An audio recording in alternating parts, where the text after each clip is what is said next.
പാഠം 14. പ്രകൃതിയെ സംരക്ഷിക്കാം. പ്രകൃതിയും മനുഷ്യനും ഈശ്വര ചൈതന്യവും സമ്മേളിക്കുന്ന ഒരവസ്ഥയിലാണ് ജീവിതം മംഗളപൂർണമായി തീരുന്നതെന്ന് ഭാരതീയ ദർശനം പഠിപ്പിക്കുന്നു. പ്രപഞ്ചവുമായുള്ള ഈ പരസ്പര ബന്ധം ഇന്ന് നഷ്ടമായ അവസ്ഥയിലാണ്. വ്യവസായവും വികസനവും സ്വാർത്ഥത നിറഞ്ഞ ആസൂത്രണത്തിലെ കുഴപ്പങ്ങളും കൊണ്ട് നമ്മുടെ പരിസരം മലിനമായിക്കൊണ്ടിരിക്കുകയാണ്. പരിസര മലിനീകരണത്തിന്റെ ഏറ്റവും നല്ല തെളിവാണ് ഫാക്ടറികളും വാഹനങ്ങളും തുപ്പുന്ന വിഷപ്പുക.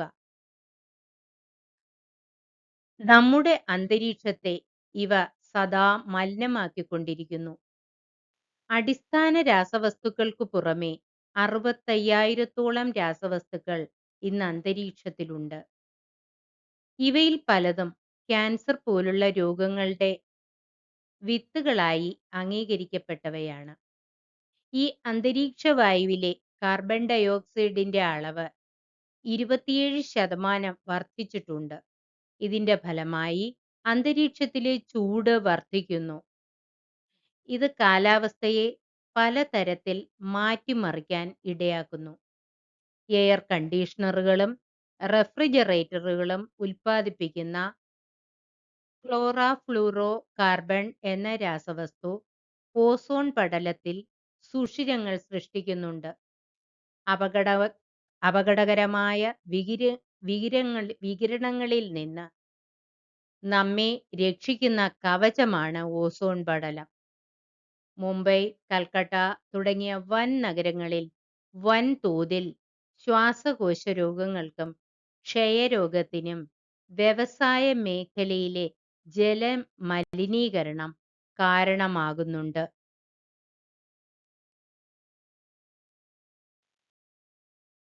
ജീവൻ നിലനിർത്തുന്നതിന് വായുവെന്ന പോലെ ആവശ്യമാണ് വെള്ളവും.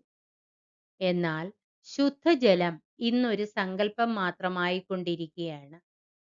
വ്യവസായശാലകളിൽ നിന്ന് പുറത്തുവിടുന്ന മാലിന്യങ്ങൾ നദികളെയും സമുദ്രത്തെയും വിഷമയമാക്കുന്നു.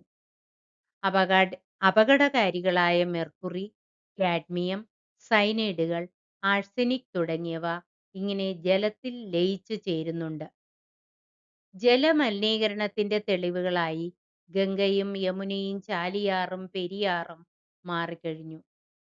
കോളറ, ടൈഫോയിഡ് തുടങ്ങിയ രോഗങ്ങൾക്ക് ജലമലിനീകരണം കാരണമാകുന്നുണ്ട്. കേരളത്തിലെ മത്സ്യസമ്പത്തിനെയും ജലമലിനീകരണം ഇല്ലാതാക്കിക്കൊണ്ടിരിക്കുന്നു.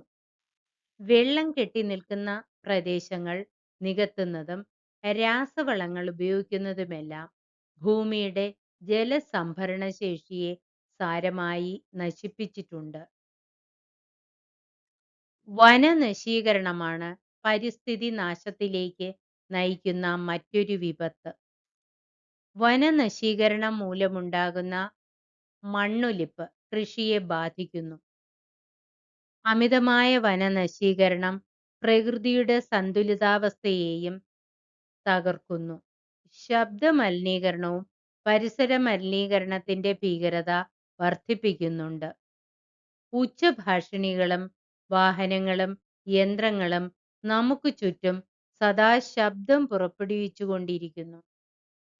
അതിശബ്ദം തലച്ചോറിന്റെ നേരായ പ്രവർത്തനത്തെ പ്രതികൂലമായി ബാധിക്കുന്നു. ഇത് കേൾവി തന്നെ ഇല്ലാതാക്കുകയും ഗർഭസ്ഥ ശിശുക്കളുടെ ആരോഗ്യത്തെ ബാധിക്കുകയും ചെയ്യും. ഇങ്ങനെ മനുഷ്യൻ തന്റെ ചുറ്റുപാടിനെ സർവത്ര വിഷമയവും അപകടകരമാം വിധം മലിനവുമാക്കിയിരിക്കുകയാണ്. വികസനത്തിലേക്കുള്ള കുതിപ്പിനിടയിൽ ഇത്തരം പിഴവുകൾ വരുത്തുന്ന ഭീഷണി മാരകമാണെന്ന കാര്യം വിസ്മരിക്കാൻ പാടില്ല. പരിസര മലിനീകരണം ഇന്നത്തെ തലമുറയെ മാത്രമല്ല ഭാവി തലമുറകളെയും ബാധിക്കും.